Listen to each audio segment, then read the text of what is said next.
Welcome in everyone, how you guys doing? If you guys decided to hit that subscribe, like, share, really does help me out. And we're going to get straight into this reaction here. I was going to play it on my TV and I went, no, I'm going to react to it here.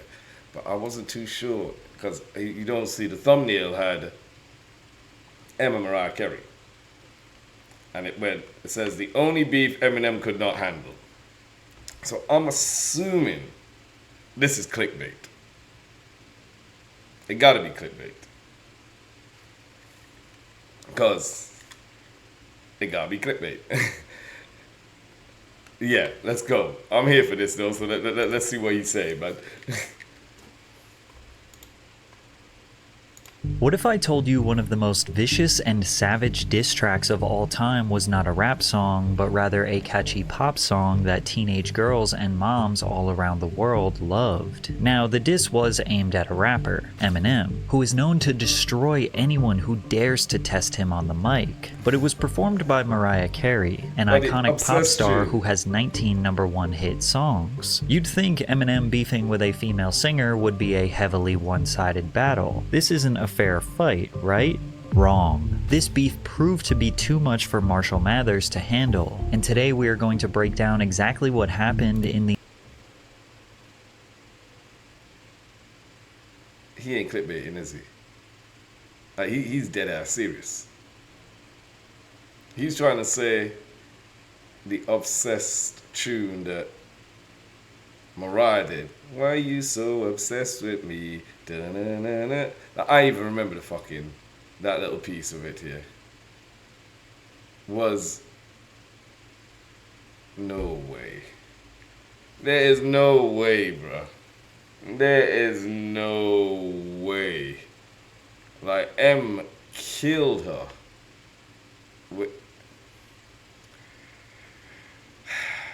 I'm here just thinking of bagpipes from Baghdad. Like, yo, come on, man. Come on, man. Like, all right, let's hear what he said. The only beef that Eminem ever lost. At the 43rd Annual Grammy Awards, Eminem performed his hit song Stan alongside Elton John. Mariah Carey was in the crowd watching and was wildly impressed with M's performance. Both Em and Mariah recall that she reached out to Marshall, asking if he wanted to help her on her 9th studio album, Charm Bracelet, even though he is not featured nor credited on the album. M claims that the two dated for several months at this time, whereas Mariah says their relationship was strictly professional. In May of 2002, Eminem dropped his iconic album, The Eminem Show, and on the track Superman he rapped, "What you trying to be? My new wife? What, you Mariah? Fly through twice." Superman featured guest vocals from Dina Ray, a singer who previously collaborated with Eminem on tracks like Come On Everybody and Drugs Ballad. When discussing her time working with Marshall on Superman, Ray claimed that Mariah was originally meant to be on the song. I'll give you a little fun fact. Mariah was the original vocal on Superman. Whatever happened, happened. I think he was a little upset. And he called me, he said, call Dina. So I get flown in. Her vocal was actually the reference. I recorded there in the studio on this crib, and that's how Superman came about. But Superman wasn't the only song where Mariah was mentioned. On the track When the Music Stops, he rapped, "What the F you take me for? A joke? You smoking crack? Before I do that, I'd beg Mariah to take me back." Now these mentions were soft. They honestly don't come across as disses. They come off as Eminem just being upset that things didn't work out with her. And considering the Eminem Show sold 1.3 million copies in its first week and would go on to sell 27 million copies, making it one of the best-selling albums of all time, rumors quickly spread that Mariah Carey was the woman he was rapping about and presumably dating. That's what I'm saying. How the fuck did he lose? Those rumors would be confirmed in a Rolling Stone interview in 2002 when Eminem was asked about them being boyfriend and girlfriend. There's truth to that, but on the whole personal level, I'm not really feeling it. I just don't like her as a person. In December of 2002, Mariah told Oprah the rumors are not true. Okay, so what was going on between you and Eminem, if anything? Nothing. Look, I talked to him. I, have spoken to him a few times, whatever. But in terms of me having like an intimate relationship with men, I can name them all on one hand, and he ain't on the hand. She doubled down that same month on Larry King. Okay. How about Eminem? What about him? Do you date him? No. Where was that printed? That was printed everywhere. And you didn't date him at all? I hung out with him. I spoke to him on the phone. I think I was probably with him total of 4 times. And I don't consider that dating somebody. Then 4 Mariah... times, my man had recordings of you in his house, in the studio, drunk. Yeah, I forgot about that track.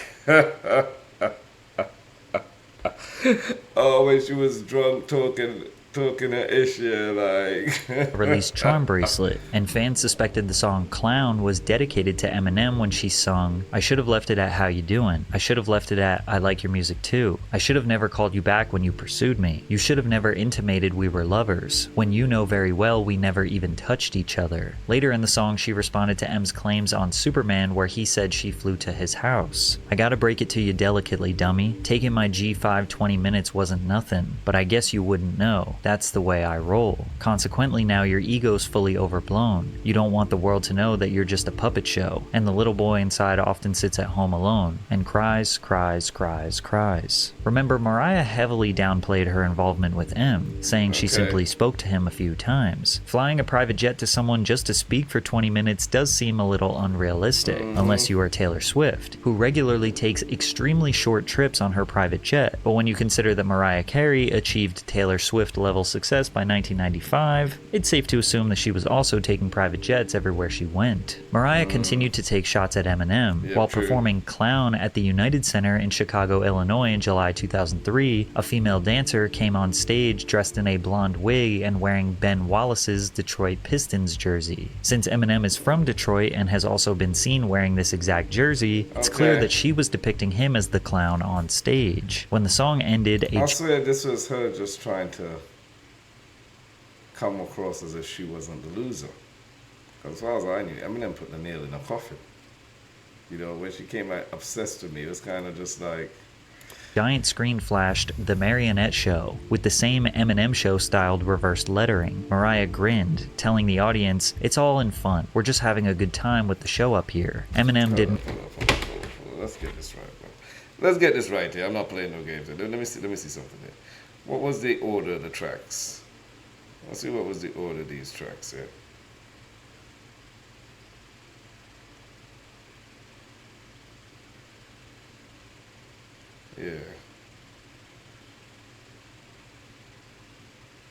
Yeah. Was the warning.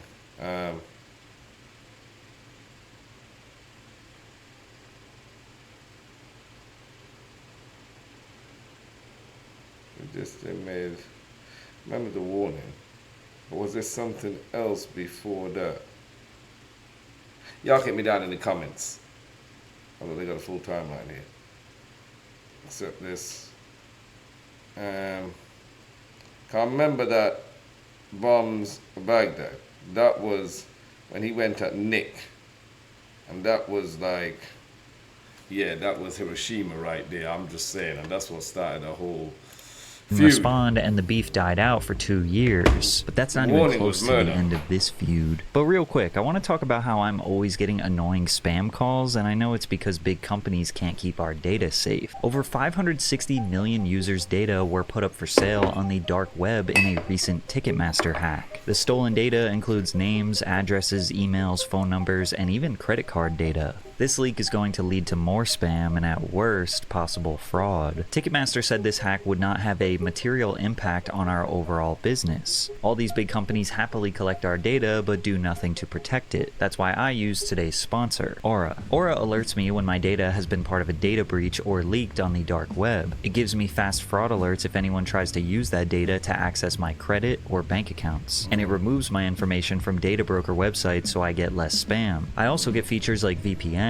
a password manager, transaction monitoring, and identity theft insurance all in one app at an affordable price. If my info was compromised in the Ticketmaster data breach, I wouldn't worry, because Aura is always doing the hard work to keep me safe. I'm not leaving myself vulnerable to data breaches. And if you don't want to either, you can go to aura.com/PatrickCC and try your first 2 weeks for free. Thanks, Aura. But Eminem's career was at an all-time high, so it's likely he didn't respond because it didn't make sense to divert any of his success and attention to another artist. Universal Pictures released the drama film 8 Mile, a semi-autobiographical portrayal of Eminem's early life and his struggles to break into the hip-hop scene in Detroit. 8 Mile was a critical and commercial success, earning $242 million worldwide. Eminem also contributed to the soundtrack, which debuted at #1 on the Billboard Hot 200, selling over 700,000 copies in its first week. So how the fuck did he lose? That's what I'm trying to say, bro. I'm just hearing nothing but wins here.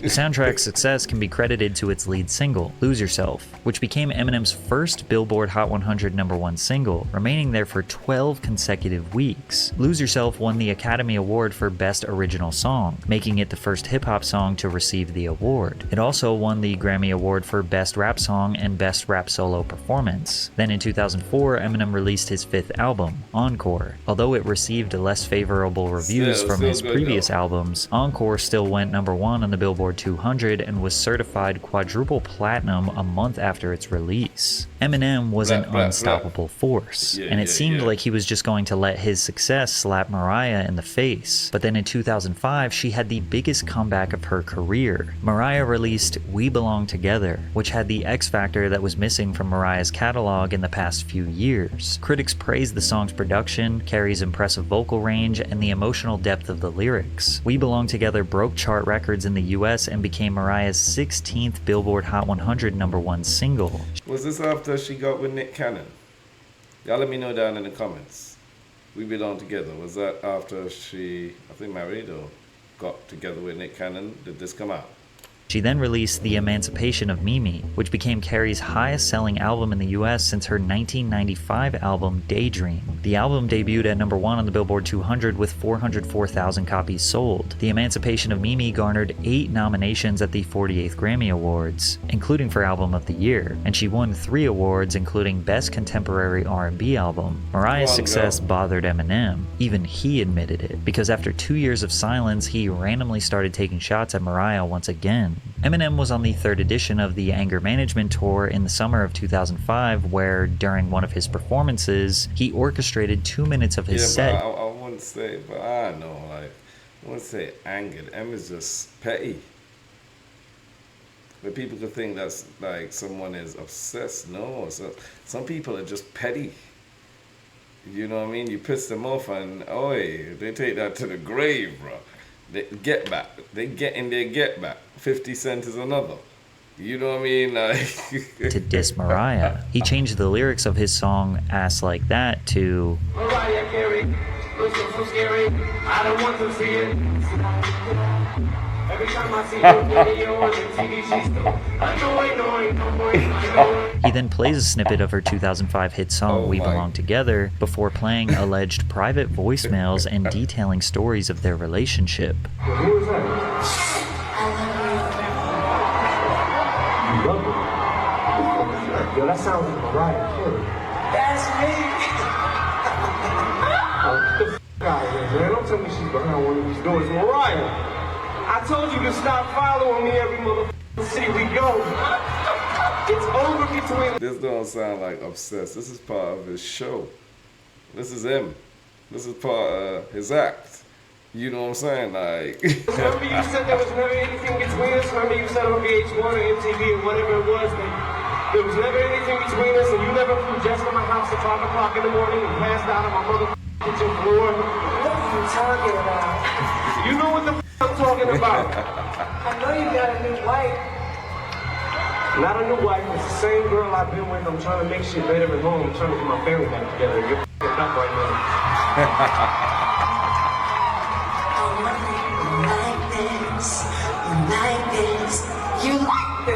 Oh my God, I'm sick. Now, I'm not sure if these are private voicemails or actually snippets of the original Superman recordings, because remember, Dina Ray said that Mariah recorded a Superman demo, and that song has multiple conversational talking skits in it. This time, Mariah seemingly ignored Eminem because it wouldn't be worth it for her to give him attention during her career resurgence. I hear that, but then, you know, we haven't heard anything. I haven't heard anything in reply to those snippets or that recording. since. I don't know. Has she responded to those? Has she said anything about that phone call conversation? But M continued to antagonize her. In 2006, Eminem took things even more personal and spoke about the pair's alleged sexual history on the track Jimmy Crack Corn. Meanwhile, your mind's on us, like mine's on Mariah, and y'all is just like her. You're all effing liars, but I'll just keep effing you like I effed her, right in the ass with KY. Yes, sir. Marshall also appeared on the radio station Shade 45, where he claimed that he and Mariah had a relationship for a good 6-7 months. It didn't work. I wasn't really into what she was into. Our personalities collided. He added, "She's a diva, and I'm a little more regular, I guess." He completed his statement with a quote that convinced Mariah fans that he was just simply a jealous ex. I can never deny her talent, but the fact that she denied we ever had something, that's bad. For Eminem to claim that he wasn't really into her and that she's too much of a diva, while in the same breath being upset that she denied their fling, revealed his insecurities. Basically, every rapper is known for being a misogynistic, tough guy egomaniac, and for a woman who was more successful than him at that point. No, but come on, man. When we talk about diva status, you bring up the term diva. If Mariah Carey is not in that conversation, I don't know what you're talking about. I'm just saying. Now, when I think of diva, I think Mariah, Beyonce, Taylor Swift. You know, these are people who could show up to a concert half an hour late and not one person leave. Hey, I'm just... point to deny he ever had a chance with her, even if it was a lie, crushed him, and he could not let it go. 3 years later, Eminem released the track Bagpipes from Baghdad off his 2009 album Relapse. In the song, Eminem mentioned Carey again, rapping, "Mariah, whatever happened to us?" Yo, no, come on, my G. So how did she win? I'm still waiting to find out how did she win, because after the warning and we got Bagpipes of Baghdad. Listen to me. This song, I was just like, yeah, Nick, Mariah, don't reply. Don't respond. Leave it. Hope for some new news bulletin or something else around the world to happen so we could take it off of you guys. You know what I'm saying? The limelight, because that was... Basically, every rapper is known for being a misogynistic, tough guy egomaniac, and for a woman who was more successful than him at that point to deny he ever 9 album Relapse. In the song, Eminem mentioned Carey again, rapping, "Mariah, whatever happened to us? Why did we have to break up?" He also added a few lines targeted at Mariah's then husband and actor/rapper Nick Cannon. Nick Cannon better back the F up. I'm not playing. I want... Did you say slash rapper? Want her back, you punk. I mean, I really want you bad. Nick, you had your fun. I've come to kick you in your sack of junk. Then he later says, "Nick Cannon, you prick, I wish you luck with the whore." Eminem fans believed he was just joking, whereas Mariah fans look at him as being genuinely desperate for her attention. Nick Cannon responded to Bagpipes from Baghdad in a now deleted blog post. "I felt sorry for him because he must really be stuck in the past. Not only has his music not evolved, but also homeboy is still obsessed with my wife, the same female that wouldn't let him get to second base from 8 years ago." If Nick stopped there, he would have seemed like a respectable husband defending his wife, but as he kept typing, he just kept embarrassing himself. Then I asked myself, should I go find this bitch and whoop his little ass? Most people don't know I'm nice in the ring and have been training in boxing and martial arts for years. That would just be childish and silly of me to bully this dude. I thought we got past the days where white men could spew vulgar obscenities at our beautiful queens and get away with it. This act of racist bigotry cannot go unnoticed. So Miss Marshall, I'm going to make you wish you never spoke my name and regret the ungodly things you said about my wife. You will now be known as the rapper who lost to corny ass Nick Cannon. Eminem sarcastically responded to Nick's comments in an interview with Tim Westwood TV. Nah, I mean, with the song with Bagpipes from Baghdad, there's a line on there that was a little harsh. I said it, you know, it wasn't like, I had no idea that he was going to take it like he took it. He took it I had no idea that Nick Cannon was going to start wilding out on me. Wilding out? I mean, what is his problem? Is his wife? I don't know. Did Nick Cannon have the show Wildin' Out back then? Y'all let me know. Did he have the show Wildin' Out back then? Was it around back then? In an interview with Tim Westwood TV. Nah, I mean, with the song with Bagpipes from Baghdad, there's a line on there that was a little harsh. I said it. You know, it wasn't like I had no idea that he was gonna take it like he took it. He took it. I had personal. no idea that Nick Cannon was gonna start wilding out on me. Wilded out. I mean, what is his problem? Is his wife? I don't know. I heard about some of the things he was saying. I mean, he said some mad things right right now. It's his mission now. You know what I'm saying? Oh, well, I didn't know that. That's how he feels, man. But look, it is what it is. He's supposed to defend his wife. I expected him to do that. Yeah. You know what I mean? But at the end of the day, it's a line I said, it's a song, and what I actually meant to say is I wish them the best. I didn't get that from the records. But that's what I meant to say. Still, Eminem's frequent mentioning of Mariah seemed unwarranted, especially since she hadn't mentioned him publicly since 2003. One could describe his behavior as obsessive. At least, that's how Mariah viewed it. And this inspired Mariah to drop one of the most ruthless, cutthroat disses of all time, in the form of a catchy pop anthem called Obsessed. While not mentioning anyone specific, the song addresses a person who is obsessed with Mariah despite her lack of interest. She sings, "Why you so obsessed with me? Boy, I wanna know. Lying that you're sexing me when everybody knows. It's clear that you're upset with me." Throughout the track, there aren't really any bold claims, damning evidence, or lyrics that are extremely harsh towards Eminem. It's just a sassy, catchy, and fun banger that absolutely dominated popular radio in 2009. The song debuted at number 11 on the Billboard Hot 100, making it Carey's highest debut in over a decade. Every girl in the club, soccer mom in a minivan, and don't lie, even the tough guys were singing these lyrics all summer long. To make matters worse for Em, in the music video, she portrays both herself and a bellhop who is secretly obsessed with Mariah Carey. The stalker follows Mariah around wearing a large gray hoodie and sweatpants, meant to resemble Eminem. At the stalker's home, they have posters of Mariah as well as other pieces of memorabilia everywhere. And this is particularly creative, seeing as Em is the same person who made Stan, which resembled a similar obsession with a high-profile musician. This is the highest level of trolling and pettiness I have ever seen in a music video. Obsessed is truly one of the best diss tracks of all time for its simplicity, catchiness, and replay value. Not to mention the layer of truth in the song, and as you can imagine, Eminem was angry, and he needed to respond. No. Patrick CC, my boy, come on, man. You making me laughing. I don't know whether to take you seriously or like you here fucking joking. See the tone in your voice.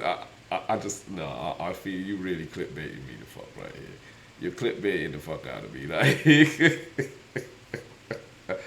I know it was catchy, etc., but there is no fucking way. Like, there is no... Come on, man. Let's go. He's doing very well with his rundown on everything that happened. You know what I'm saying? Like, perfect. I'll put the link in the description, but yo, like, there's no way you're telling Mariah what. Less than 2 weeks after Obsessed dropped, on July 30th, 2009, Eminem retaliated with The Warning, a diss track produced by Dr. Dre where he provides explicit details about his alleged relationship with Carey, including intimate descriptions and references to private conversations. Em's anger can be felt in this song from the very beginning as he starts the track with, "Only reason I dissed you in the first place is because you denied seeing me. Now I'm pissed off."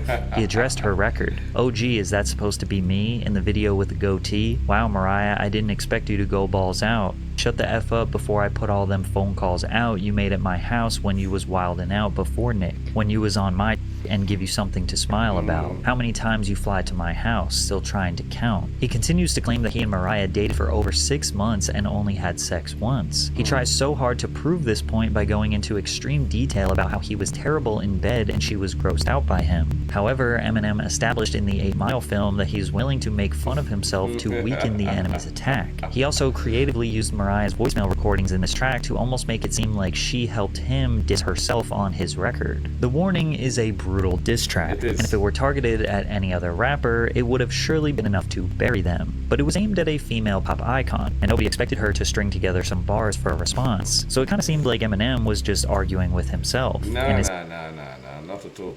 Em has a history of taking out anybody. So when you have a history of just going at rappers, yeah, but you could be like you stepping out of the box. Em had a history of going at anybody. NSYNC, Christina Aguilera, Britney Spears, look, you were pop, and you had anything that, well, Mariah Carey was R&B, but then could be, yeah, Mariah Carey, what genre would you put her in, really? Is it pop, R&B? But yeah, Eminem had a history of going after pop artists. He didn't give a who you were. Yeah, so that's what I'm saying. Like, this is what he was known for. You know, so I don't agree with that. Solidified even further to Mariah fans that he looked desperate, because the premise of the entire song is basically that she won't acknowledge that they had a fling. And if you're Eminem, who can get literally any girl in the world, why are you so mad about this one? Mariah never responded to the warning, and in 2010, Eminem told Vibe magazine, I really don't want to talk about her anymore. He explained, I don't want to keep beating a dead horse. I'm not even going to comment about it. I'm done with that whole situation. I said what I had to say. I'm done. It's just crazy that Eminem started a decade-long feud with someone mentioning them in multiple songs just because he wanted the world to know they had sex one time. He tried everything he could to provoke Mariah, but every time she addressed it, his reactions just proved her point that he was kind of obsessed with her. And this would have been an embarrassingly abysmal defeat for Eminem if Nick Cannon just shut his mouth, because every time Nick Cannon spoke, it just made Eminem look better. Nick brought up Eminem multiple times over the years. While speaking with Hip Hop DX, he said, the way the Eminem thing started was that I never had it. M was living rent-free in Nick Cannon said. You know what I'm saying? And the way how Nick Cannon kept going on about it and wouldn't let it drop made me feel like, yo, something really did happen with Em and your wife. Cause that's something that's, you know what I'm saying? A guy just don't let down. It's kind of especially when you used to be, I'm not saying he is anymore, but he used to be a serious Eminem fan. Nick Cannon said it himself. An issue with him. If anything, I've been one of his biggest fans. But when another man crosses a line of disrespect, then you gotta deal with it. I can't just sit there and allow someone to disrespect my family and think there aren't going to be any repercussions. But there weren't any repercussions. So he did let someone disrespect his family. But he does claim that he went looking for Eminem to fight him. I was ready for whatever, so I went looking for him. I called manager. Yo, Patrick, I can't take you seriously, bro.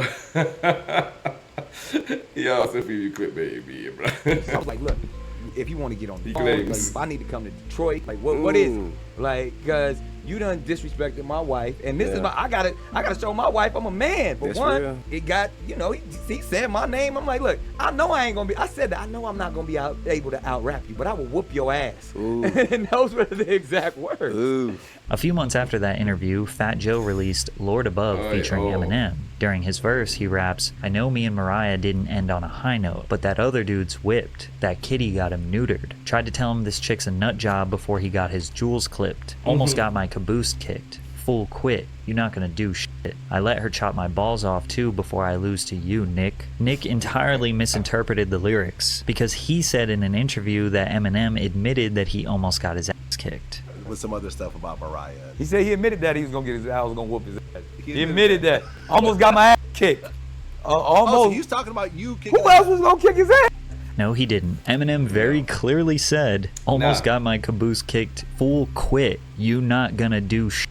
After the song's release, Nick responded on Instagram writing, Fat Joe album is fire, star-studded. He even did some charity work and dug Eminem out his grave. I mean cave, LOL. Bring your ass to MTV Wild 'N Out to battle like a real legend, Grandpa Marshall. Kanan responded days later with a diss track titled The Invitation, where he once again wanted Eminem to appear on Wild 'N Out. Now, everyone knew Eminem was never going to go on that show. So the next day, Nick dropped another diss track called Pray For Him. After 2 songs with no response, he dropped a third diss titled Invitation Cancelled, where he brought up some old racist raps that Eminem made when he was a teenager. All of these diss tracks were horrible. They're not even worth talking about, and literally nobody thought Nick Cannon actually had some good shit to say. And regarding Nick Cannon's raps, 50 Cent said it best. The only thing that makes him look corny is his rapping. Yeah, I don't know why he's so passionate about it. What the hell's going on? Bro, look. You suck, bro. You suck, bro. I'm going to just tell you the truth. Like, there's never a moment when you said something and we was like, ooh, bars. Eminem did respond with a tweet. I demand an apology, Nicholas. You've made my gardener so jealous. Somehow Mariah Carey's ex-husband managed to be so cringe, annoying, and pathetic that it made Eminem fans rationalize him as the winner of the feud. But in reality, Eminem and Mariah had a fling, then she brushed him off like just another random dude she was moderately interested in, and his ego was crushed for a decade. And she made the better song. Man. Ain't the only Yeah. I know. I mean, I would say, in my opinion, like pop star. Maybe I'm being biased and I'm honest enough to admit that. You know what I'm saying? But I thought M won that. I remember Mariah's tune, and I was just kind of like, you know what I'm saying? It was poppy. It was not the Mariah I know. And to say she went out of her way to make the song too, you know, she kind of went in. The whole song was about him. And when I heard the song, I was like, nah, B, come on now. I know you did something with him, right? You're not the first to be